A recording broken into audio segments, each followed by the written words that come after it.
Welcome to Podcast Unfiltered, the show where we dissect the big questions shaping democracy, development, and accountability in Africa. I'm your host, Bodunri Adebo. Today we bring you a powerful and timely conversation as Nigeria marks June 12 Democracy Day, a day meant to celebrate the people's will and democratic resilience.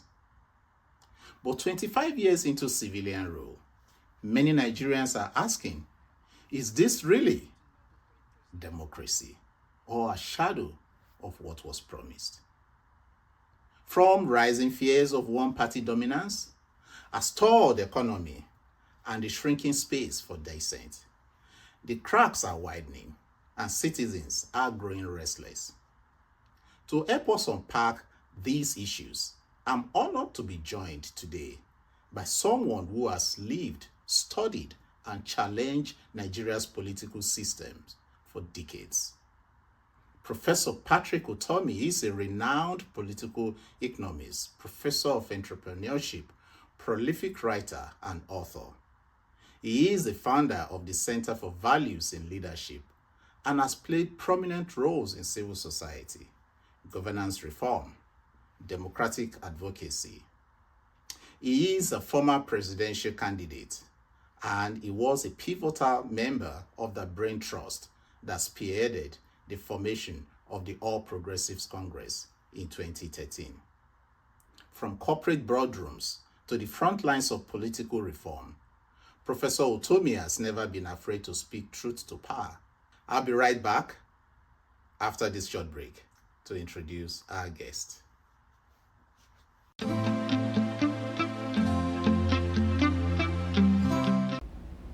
Prof, thank you for joining us on the show today.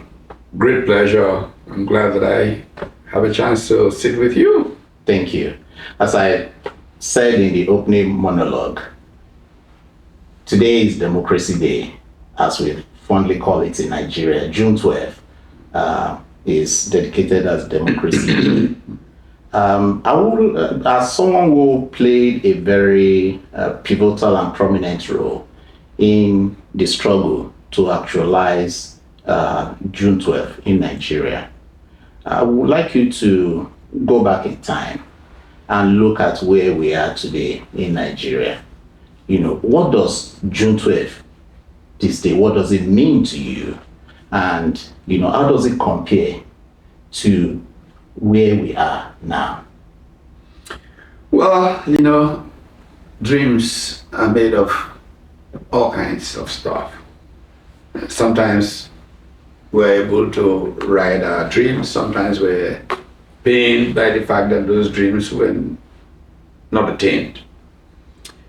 We'll go back to 25 years ago, but I go back 50 years to set the scene.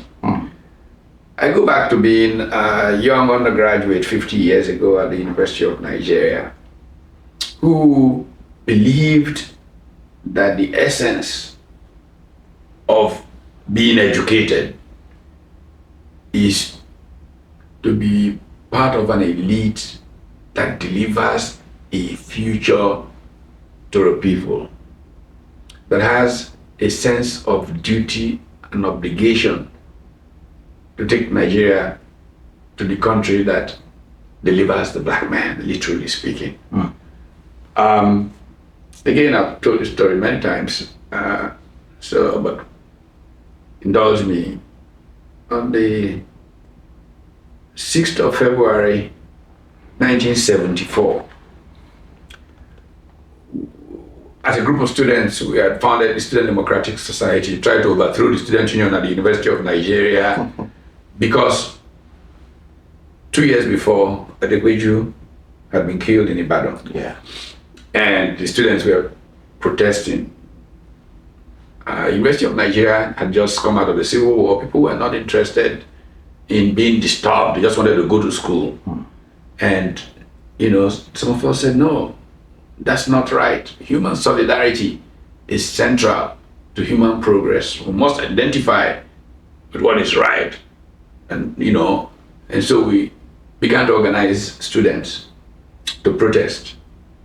On the morning of 6th of February 1974, 5 a.m., we began to lead protests from different directions, moving towards, take over the gate of the university and do whatever it is that students do to get the attention of the world to the fact that at that time, University of Ibadan, University of Ife, Madibelo University, University of Lagos had all been shut down. There were only 5 real universities at that time. Benin was coming, I think it was still MIT or something. And anyway, cut a long story short, the Vice Chancellor at the time, Professor Codlinye, then granted us the right to call a rally of the entire student body, literally overthrowing the student union, because you don't get a group of students and Vice Chancellor gives them permission to call a rally of the entire student body.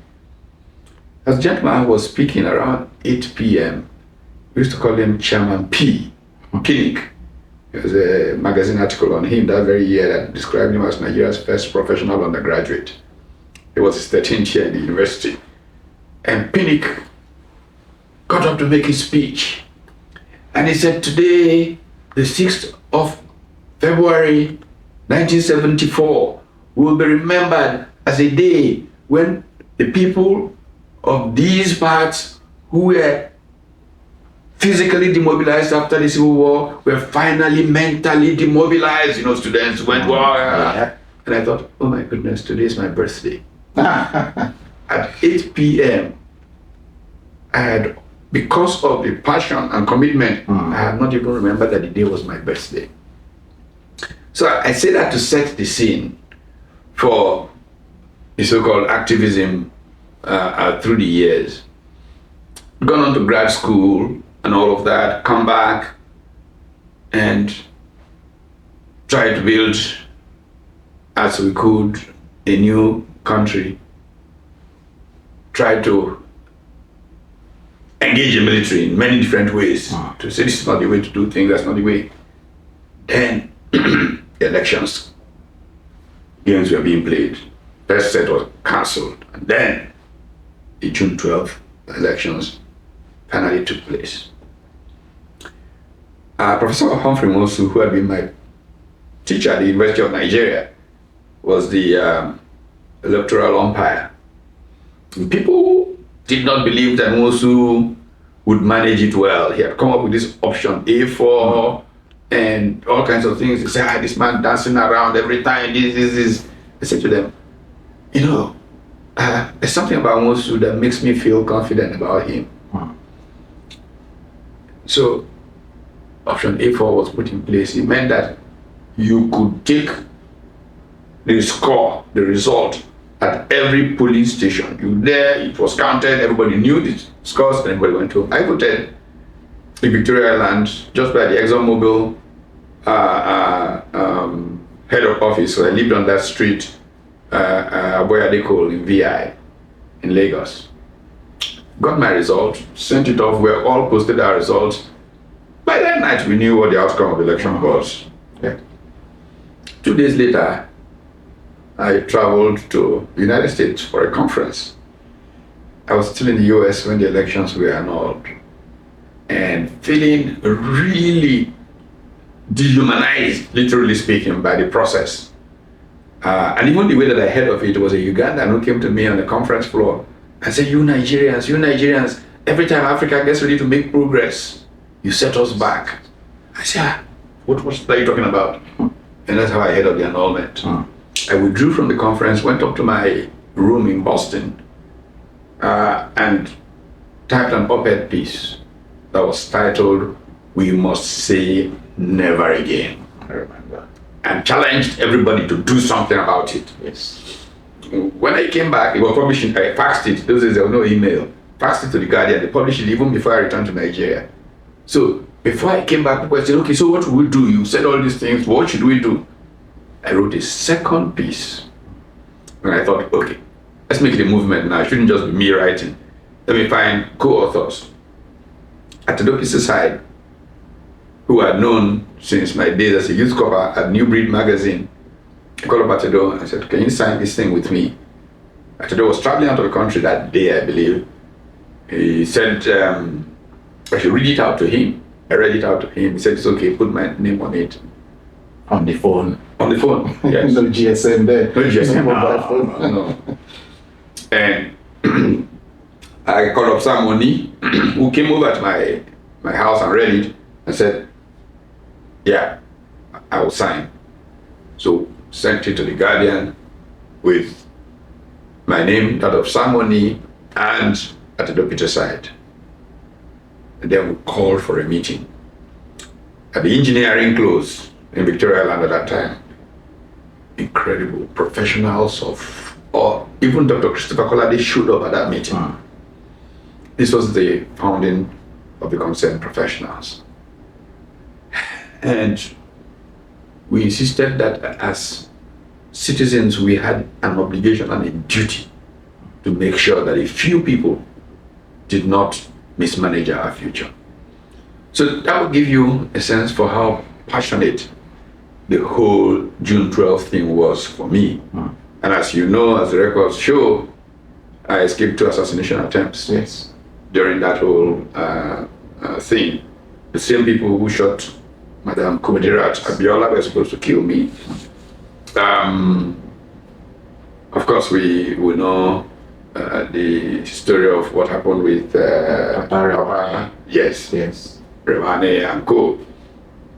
So, but the good Lord chose that I would still be around as I got the privilege to actually read my file many years later.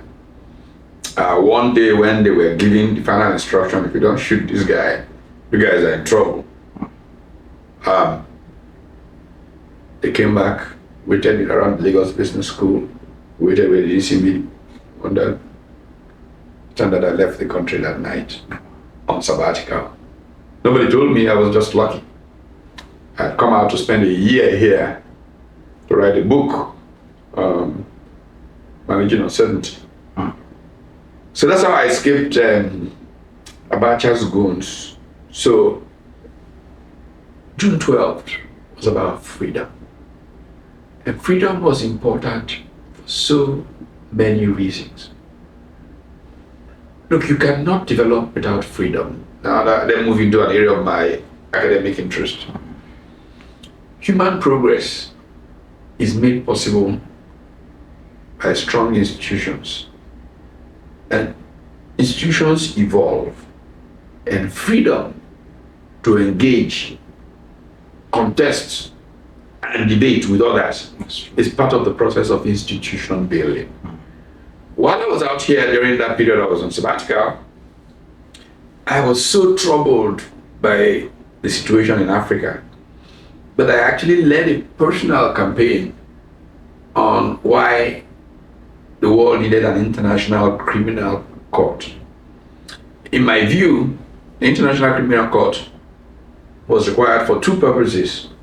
One purpose was for crimes of genocide, where hate and dispositions like that make people develop emotional dislike for other people such that they can kill them.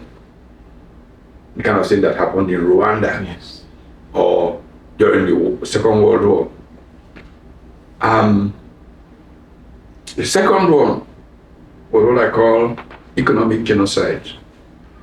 When people who are supposed to be leaders act in running the economy in such a way that they are responsible for the deaths of others because of the mismanagement of the economy. My most important recollection of that campaign was in January of 1977 or 1997.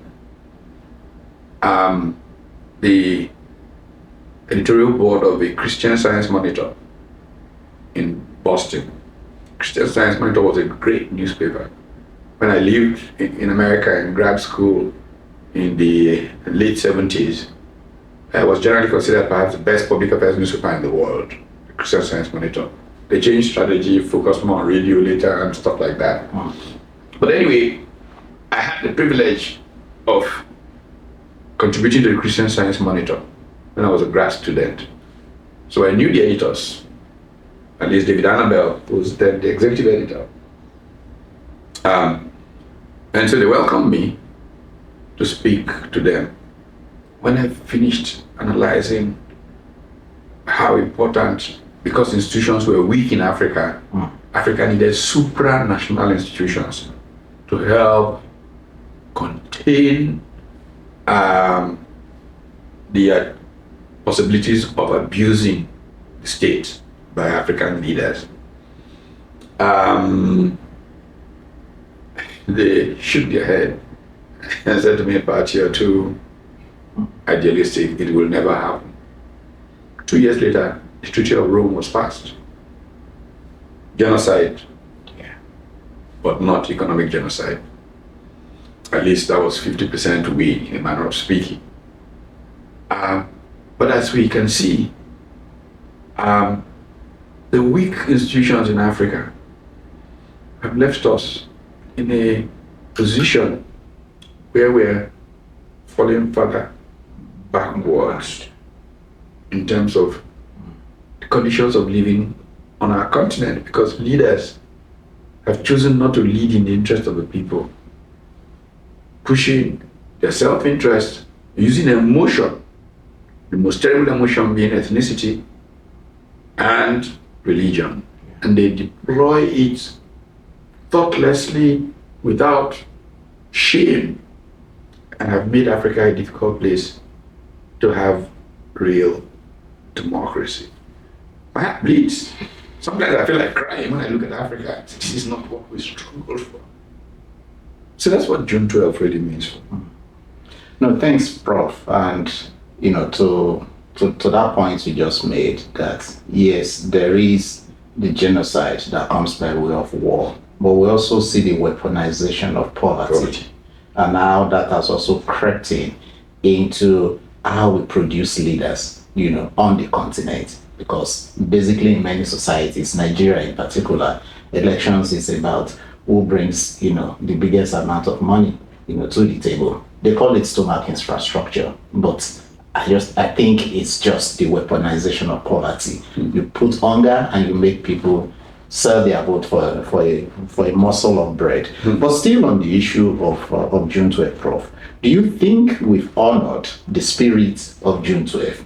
Particularly, over the last 2 years. And I asked that question because many of the leading lights of June 12th are today in the commanding heights of, governments in Nigeria. Well, you see, authenticity is a very important thing when you consider leadership. Being someone who has written in the leadership space, one of the most interesting discussions of leadership was offered by Bill George, the former CEO of Medtronic. And I think his book is titled Authentic Leadership. There were many pretenders around June 12. Seemed like a politically convenient vehicle, but they were really never believers. Because anybody who believed really in the thing that some of us passionately committed to, and almost gave your life, would not diminish democracy the way it's going in Africa. Look, the Afrobarometer series started around when Nigeria was returning to civil rule. A group of academics out of Michigan State and elsewhere, Michael Branson and co, started the Afrobarometer series. One thing that was very clear when they started was that most Africans desired democracy. But what has happened since then shows that even though most Africans really desire democracy, most Africans are now fed up with what looks like the democracy they got. On the one hand, they still want democracy. On the other hand, they're not so sure that what they have is democracy. This is the reading. This is evidence-based, a measure of the situation in Africa. The propagandists, of course, who know what they have done will try to give you all kinds of rationalizations, but this is evidence-based judgment of what has happened to Africa's so-called democracy. So we're very far away from respecting the spirit of June 12th. Yes, I suspect that Chifemko Abiola will be turning in his grave when he looks at what has happened to that June 12th. And it doesn't matter that what we have is called renewed hope. I don't want to get into the emotional things that go with this thing. When I began to point, my last but one book was titled, Why Not? Citizenship, State Capture, Creeping Fascism, and the Criminal Hijack of Politics in Nigeria. Very long subtitle. But my analysis, and the book was written like 6 years ago, even before the current dispensation. What I saw, what I experienced, suggested to me, and it's very hard for people to take this in because, especially when they're partisans, we're moving, and I was scared by what I saw, we're moving towards fascism in Nigeria. And when I look at Hitler and how he emerged in Weimar, Germany, I saw a very clear relationship in the way things were evolving in Nigeria to the way Hitler emerged in Germany. I tried to warn, but I was misunderstood, so I said, okay, let me leave them and watch. My fears were borne out eventually, that what we have in Nigeria is now really a fascist state.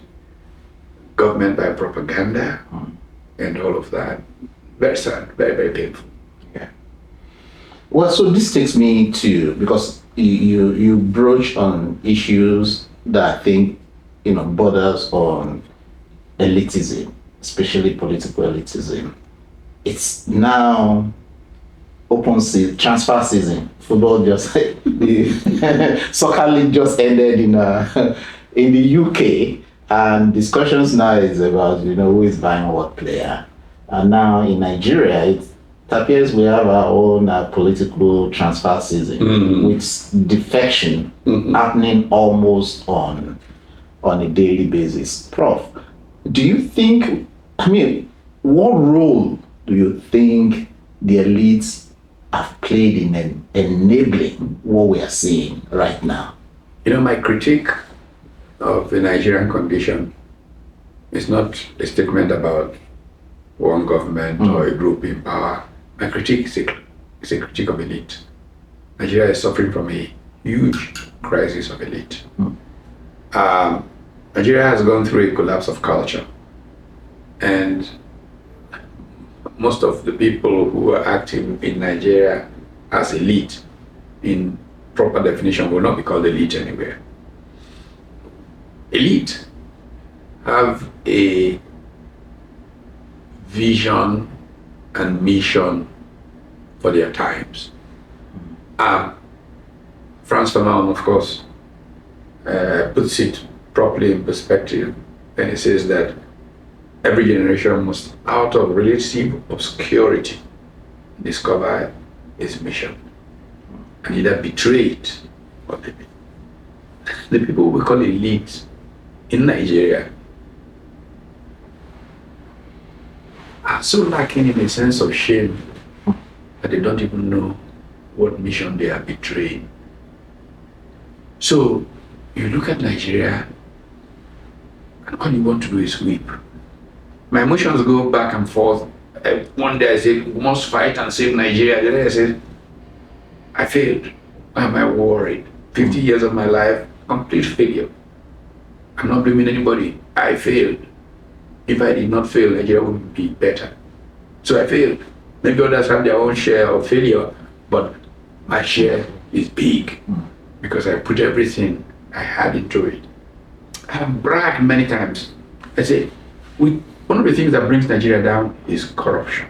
Yeah. And I have said many times, nobody has come to challenge me. Show me one person I've ever taken a bribe from or asked for a bribe. One. in my entire life, that person doesn't exist. So if I made that kind of effort, put my family through all kinds, and I achieve nothing, I'm a failure. So, let me go to some recent issues that has, brought you up, in the media again. And just 2 days ago or so, a statement was released under the Big Tent Initiative.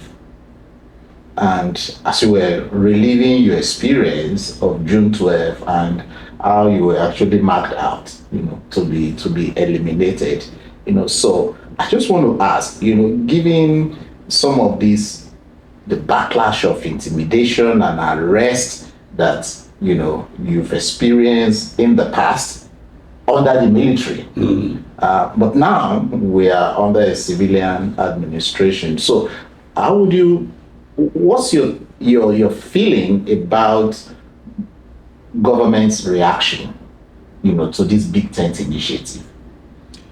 Well, this will sound strange, paradox. I am warmly welcoming of the attempts to quelch my voice. Why am I welcoming of it? I'm welcoming of it because it will trigger discussion, debate, and out of this may emerge a certain understanding of what has gone wrong in Nigeria.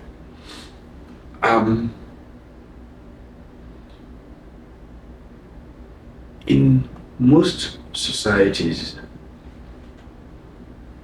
rational public discussion of issues invariably produce kind of elite consensus, which is what makes for human progress. And that's something you always talk about. Meticulously talked about elite consensus. Yes. Jürgen Habermas, the philosopher of the public sphere, makes the point that modernity and democracy meet at that point where rational public conversation takes place. What has happened in Nigeria is that we have not been having rational public conversation. What these politicians have done is populate so-called social media with young men and women who just insult anybody and everybody. Especially with the advent of social media. Keyboard warriors. So they don't even understand the issues. They don't want to talk about issues because they don't have the capacity to. So they just insult. And the damage that has done to the fabric of society, it's massive. Goodness, before we can recover from it. I mean, I take myself as an example. I just told the story of 1974. I used to be insulted. Yoruba boy, Omo Yoruba. Today Yoruba boys wake up and insult you. And I'm wondering, really? How did we get here? How is it possible? It's hard for me to comprehend. But don't you think that should be blamed on this issue of political elites? Of course, no question about it. But I'm saying that now that they want to take me to court, they've taken me to court. The reason Gani and I had a love relationship is that I loved the fact that Gani tested issues in court. And for some reason, I can't figure out, but Gani loved me. Kindred spirit. But just before he died, sadly, when he came home for the last time from his cancer treatment, my son, who was in the university, was home, and I took him to go and see Gani. Gani turned to him, "Do you know how big your father's shoes are? Can you feel it?" Wow. So Gani was a great man, partly because he went to court and tested those issues. And it is that contestation that leads to institutions emerging. That's true. So I was very happy that they did. Their intention may be different, but the consequence for me, no matter what we say about our judiciary, eventually the fact of those contestations, the fact that you start writing schools, a couple of lawyers say, it's not in the constitution. Who wrote constitutions everywhere in the world? You look for what is good for your society. Presidential system, parliamentary system. So South Africa has a parliamentary system, has a judicial system, presidential system. But President of South Africa comes to parliament. Yeah. He goes through question time.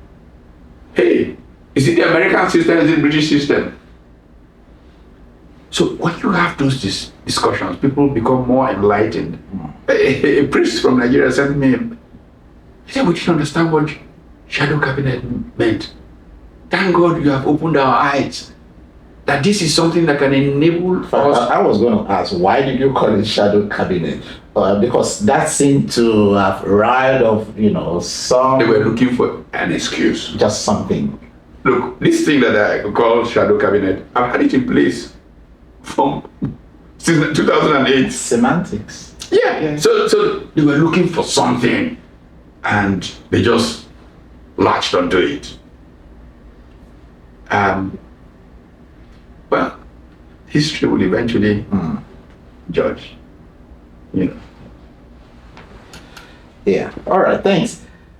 Well, the other question I have, which is also in a way related to how far we have come between, the return to democracy, which came as a result of the agitation for the actualization of the June 12 mandate, and where we are today.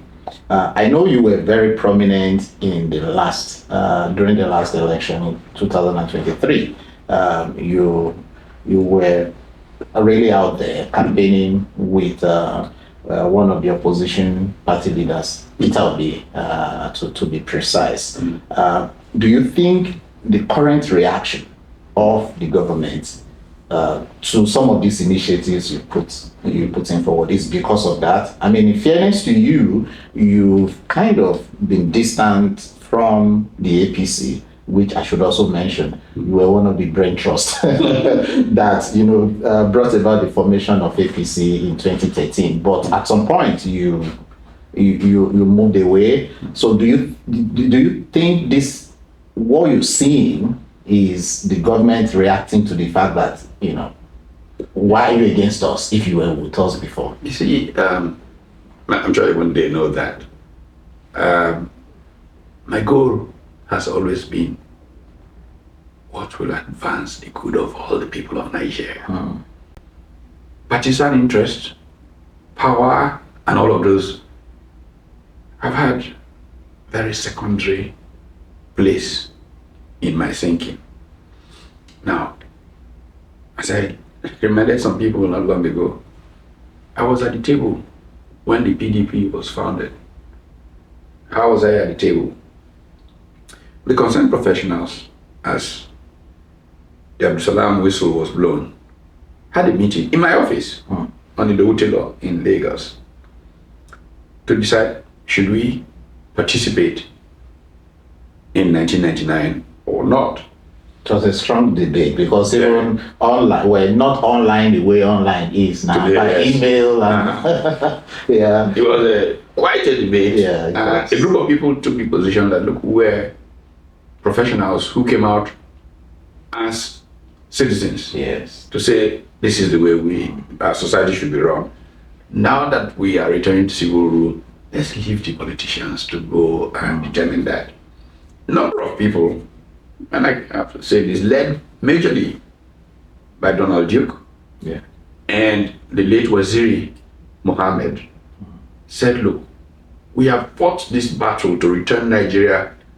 We've taken dozens of pages in newspapers saying this is the way things should be organized. Why don't we go in and ensure that those things we believe in are implemented? My personal take at the time was, look, Nigerians are always looking to, say, okay, now we know all this struggle they were doing is because they wanted power. Let's not vitiate our credibility by jumping into the fray, because people will misunderstand our motive. So I sided with people like Tola Mubolunri and co, who didn't want us to go into politics. However, I was very close to Dr. Alex Ekweme. And so when they were going to meetings to the formation stages of PDP, he asked me to come, and I went with him to those meetings, even though I never took out a membership of the PDP, because we had agreed not to participate. So in that sense, I was there when PDP was founded. Had I wanted some role or some place, further, in fact, compounded by the fact that President Obasanjo invited me to be part of his policy advisory team, and indeed made me chair of that group, originally supposed to be chaired by Professor Dotun Phillips, and I was to be rapporteur secretary, but Professor Phillips disappeared. He didn't show up. So Professor Obasanjo promoted me to chair. And having participated in that process, I was very anxious that we not only have a federal arrangement, but that the second tier of government, which in our first democracy was really where development came from, that it go forward well. As it turned out, the man who became the nominee for governor of Lagos had approached me and talked about how when they were in exile abroad, they relied on me, my thinking and all of that, and so on and so forth. And I was very pleased to give everything I had to support the Lagos state government under Bola Ahmed Tinubu. Thankfully, as history will record, I did all of that free of charge. In fact, the nickname he used to call me back in those days was Citizen, because I would say it's my citizen's duty. Yeah. And one of my old Loyola boys who was in the government said to me once, "Oh boy, you're Daniel, Uncle Jay." Anyway, whatever it was, Obasanjo took umbrage at my helping out in Lagos. I said I joined AG. He said I didn't join AG, but anyway. That was it. So we moved from that scenario to a point where we didn't think PBP was doing what it should be doing. And some of the old concerned professionals, Tunda Kinle, particularly said to me, "Look, Pat, we've got to do something about this," which is how we now decided to get into the political fray several years after, just in the run-up to 2007 elections. And we then got co-opted into the ADC thing. After the 2007 election, which was a fiasco beyond fiasco, I decided to found a group that would be the shadow government, so that we could use that to speak truth to power, tell them they don't really know what they could be doing differently, and so on. And then President Yar'Adua invites me and offers me a position in his cabinet. And I said to him, I've just founded an opposition group to shadow your government. You can learn from whatever it is we contribute. It's a group of people who have expertise and all of that. And President Yar'Adua said to me, no, you can make more impact from inside than as opposition person I said, I understand your logic. I know, possibly. But what has happened in Africa is that many times people who have gone into government like that, their voices have been squashed, their credibility therefore lost, without the government using their to do anything. I said to him, in political science, that is called the corporatist state in post-colonial Africa. And I don't want to be a number in the incorporation. I said, look, I hear you, but I'm still saying to you that you will make greater impact from inside. So I said, okay, appoint 7 good people, and I will be ready to spend as much time as possible sharing with them ideas of this my shadow group. Because the objective is for the good of government, for the good of Nigeria. I don't believe in opposition, this is for the sake of it. It is alternate view solicitation. How do we find them and make it available for the society to make progress? And then, of course, President Yaradua then turned the table on me and said, I tell you what, why don't you find me 7 good people and come along with them into the cabinet? At that point, I couldn't say anything anymore. So I said, okay, let me go back to Lagos and try and find 7 names. Then I'll send it to you. I did. I wrote them out and put them in an envelope, and I gave them to Steve Oronsai to give to President Obasanjo. Sorry, President Yaradua. Yes. Turned out to be the very last time I ever saw President Yaradua. He died, but I don't know, as some very significant spiritual leader from the north said to me a couple of years later when he was saying to me, he said, look, we're going to go and see Jonathan. You have to get into this government. I said, no, please, I've been through this before. But Prof, don't you think there's been a repeated pattern? Well, you were one of those people that stood out as a model, because when you were just 27, you were appointed as the chief economic advisor to President Shagari. Okay, it wasn't chief economic advisor, but yes, I was appointed into a presidential advisory position under Shagari. Yes. But this is precisely the lesson that I learned, which is why I've been reluctant to just jump into government without guarantees. When I joined, yes, I was young. Of course, when you are young, we are even more passionate and all of that. Yeah. I had just come out of one of the most famous public affairs programs in the world. Yeah. My head of department had not then won, but she was going to shortly win a Nobel Prize in economics, first woman to do so, and all of that. So I was very self-assured. Yeah. And I had a clear program of what we must do to turn things around. There was a permanent secretary who was attached to me, the now late Asumbo.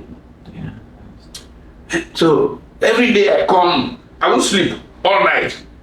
Reading, writing, what we'll do about policy here, do there.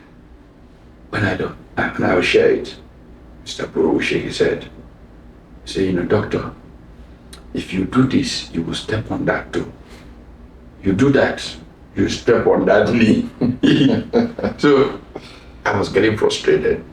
And one day I called him, I said, Mr. Bro, what is it possible to do without stepping on something? He laughed.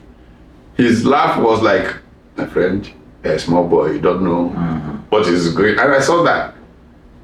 Instantly, I would talk to President Shagari, and he would be more welcoming. I would talk to Vice President Ekweme, and he would be more welcoming. And the permanent secretary, he said to me that I would cause problems.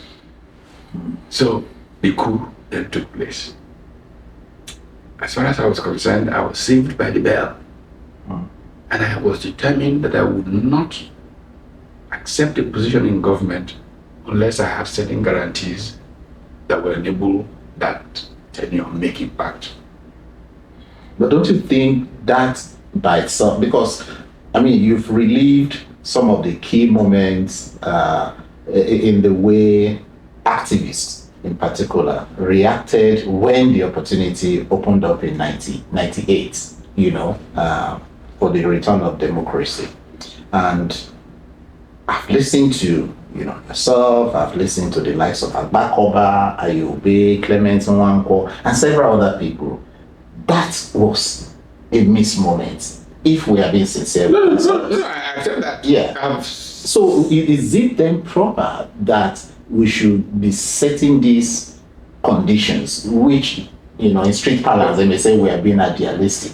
But you see, if I don't know what exactly happened between my note to Ronsai and Yes, Yar'Adua. Yar'Adua. If what Yar'Adua had asked had happened, and I had come in with those 7 people, government would have been the same. Just the way that General Obasanjo, at a point in time, got many things right because of some of the people that entered the government. Yeah.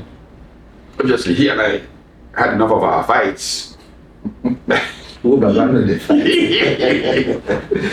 people wonder why he and I remain as close as we are till today with all those fights. But look, what's his name?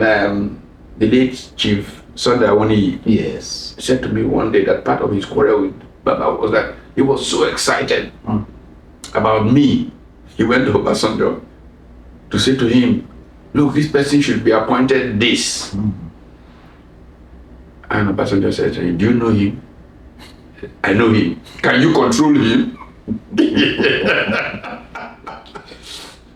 So, anyway, it's important also to know that there are certain things you will not tolerate.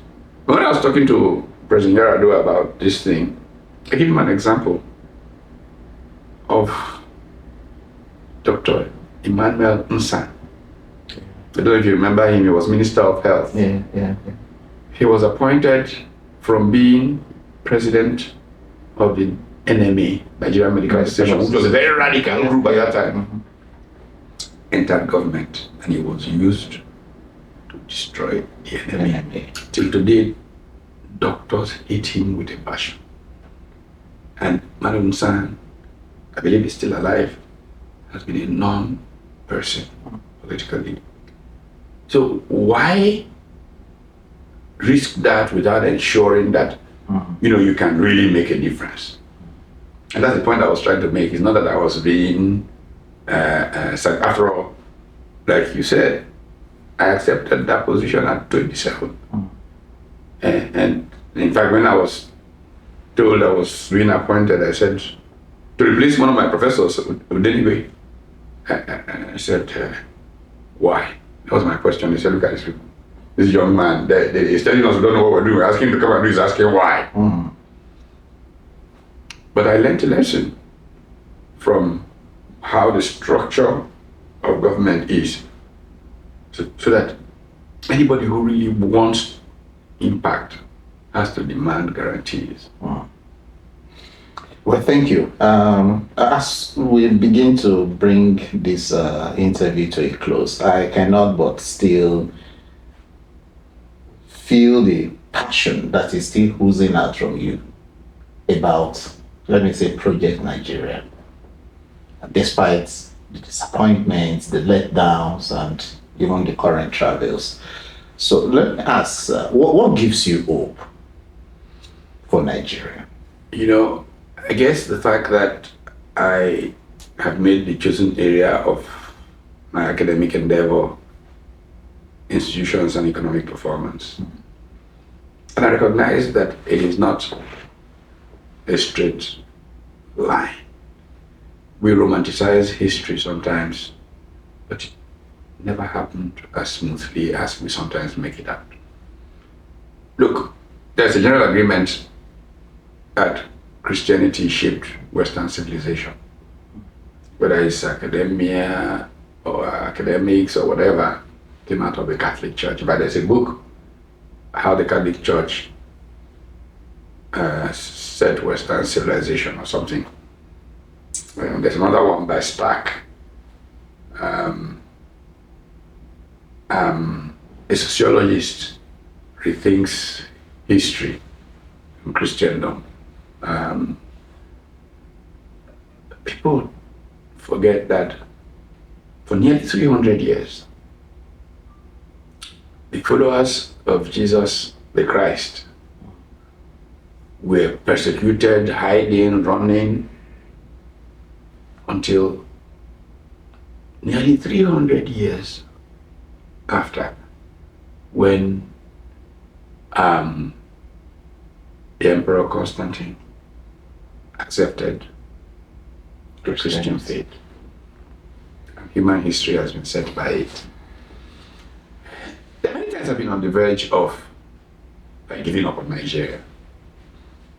But I ask myself, and to be fair, somebody said to me when I was complaining, but what's the point? I've just wasted all the opportunities to be rich like these fellows. I threw it away just to show example. What's the point of it? I know I don't want to do, and I will never do what they do. However, maybe I should have kept my mouth quiet instead of criticizing them. They would have been very pleased to give me all the contracts, and I would have made money. But I say, but what will you do with the money? For what purpose is that? Then I look at the kinds of history that we're talking about here of how Christendom rose. And I realize that the little things that you do, the young men that you affect, that's why if you look, there's a huge trail of people I've mentored. Yeah. There was a season that I just was looking for young people to mentor, bringing them together. Once about 20, maybe something years ago, they were in their 30s and 20s. I asked one of my research assistants to help me identify young men in their 20s. He brought them together. I had lunch with them. If I look at where they are today, all of them, whether it's Eladuro Toye, Benga Sheson, the young man himself, Linus Okorie, all of those guys. Yeah. I say, well, at least I have had a life, lived through these people. And even when I complain today, okay, I may not be a man of great substance, but I see some of those young men who have all become multi-millionaires come and say, look, we need this, and they pay for it. They pay. So maybe there shouldn't be a lot to regret. However, what I say to people is, my time is up.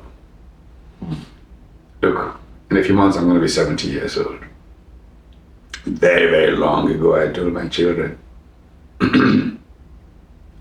if at 75, you hear that I've gone to a political meeting, or I am discussing, come and physically take me and say that our father gave us instruction that if he's running around at 75, he's mentally, he's lost it. So please, we want to take him. Between 70 and 75, I'll probably engage in some legacy things. I'll continue to provide advice free or whatever way. But at 75, that'll be it. Well, Prof, some of us may not have counted amongst those names you called, but we're also, people that you mentored even from a distance. And I'm sure there are countless others out there who you have mentored. It is the lives that you have imparted that, will stand the test of time. Money will come, money will go, but a good name will never go. So before I round up, I still want to ask, because you said something very recently, that you might just give up on Nigeria and relocate elsewhere. I'm kind of getting the feeling that maybe you've thought about that again. Look, personal peace Yes. is something useful, especially when you are retiring. Like I said, at 70, I'll be retired. Technically, I'll teach occasionally and do stuff like that. Personal peace is very important. If those who have captured Nigeria don't want a state of peace, should I continue to punish myself? I prepared myself for rural life. As I probably said earlier, I just got this sad piece of information that 75% of people who live in rural Nigeria are in extreme poverty today. Now, part of what I hoped to do was at 70 move back to rural Nigeria, do things that impact the communities around those areas, and make that part of the legacy going away. But if they don't want to govern well, and herdsmen are harassing people everywhere, and all that, if they don't want to govern well and rural poverty remains as poor as it is, what's wrong with my getting one small bungalow in Accra or Freetown? And live freely. I'm flying into Nigeria every other week is just a short flight. So I expressed that partly as a joke, but I have a Gambian friend called Mustafa Njai. TAF, Afri Global, is built this significant town estate development company building homes around. So he's building homes in Gambia. I think he has Sierra Leone. some projects in Nigeria. Big time. That's Nigeria is where he made his money, really. Yeah. Rift Harvest Estates in Port Harcourt. He's doing a second That's one. true. Yeah. And so I said to Mustafa the other day, I said, Mustafa, I'm getting tired. Just look, just come and take one bungalow in one of those places. You and I next door to me. You'll be writing your books. We will be enjoying ourselves, looking over the Atlantic. Yeah. So that was a motivation to thinking, why not? Okay. Yeah. Well, Prof, one last thing. You and the president, I believe you're still friends. Even, I don't think there's anything personal At all. So, and you've given examples from, Basanjo to Yaradua. If he extends, the interest for the two of you to sit down and you advise him, is that something you're willing to do, or I'm always willing to sit down and talk, but I'm retired now, so. Even in retirement. Yeah, but I can't accept the position. I'm not talking about position. Advisory. Yeah, I'm ever willing to provide advice, benefit of my opinion, which is what the so-called shadow thing was supposed to do. Think through ideas, make them available in the public domain.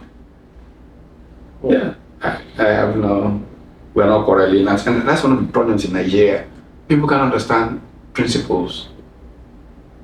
And everything seems to just get personalized.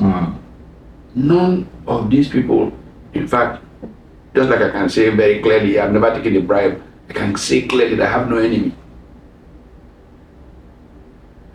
I'm the classic Omiolota. Water don't get any.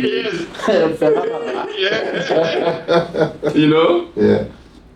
So, no. If I come in, I arrive in Nigeria tomorrow and my phone rings. And hey, I say, how now? No quarrel, nothing at all. All right. Well, thanks, Prof. Thank you for your honesty and also your unwavering commitment, to democratic ideals. Indeed, your voice adds urgency, real urgency, and depth to the conversation that we all need to have in Nigeria. And again, just to add that you will not waver or retire or tire from continuing to speak truth to power in Nigeria. And I'm sure through the Center for Values and Leadership that you are, that's as an institution, you're doing that. But the number of people who are watching you are more than the number of people that you think are watching you.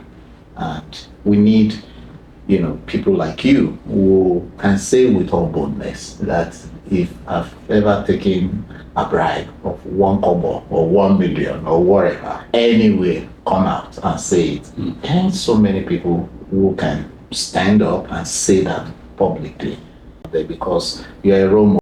So, and that means a lot. It means that we can still have people in our midst who can stand up to be counted for truth. So thank you so much for the time. Really appreciate this, that you can spend time with us on a day like this to remind us again of the importance of what we should live for and what we fought for and why we should protect that legacy. Thank you, Prof. It's a great pleasure. Thank you. Well done for what you do. Thank you. So to you, our listeners out there, the question is, do you really feel that Nigeria's democracy is on track, or that the country is sleepwalking into authoritarianism? We'd like to hear from you. What do you think about this? Please feel free to share your thoughts and your comments in the comment section, and I'll promise that I'll take time to go through those comments and respond. Let's have this engaging conversation, because as we have seen, there is a need for us to have a discourse about the state of democracy and development in Nigeria. So thank you again for being part of today's show. Until I come your way again, I remain yours, Podcast Unfiltered. See you soon.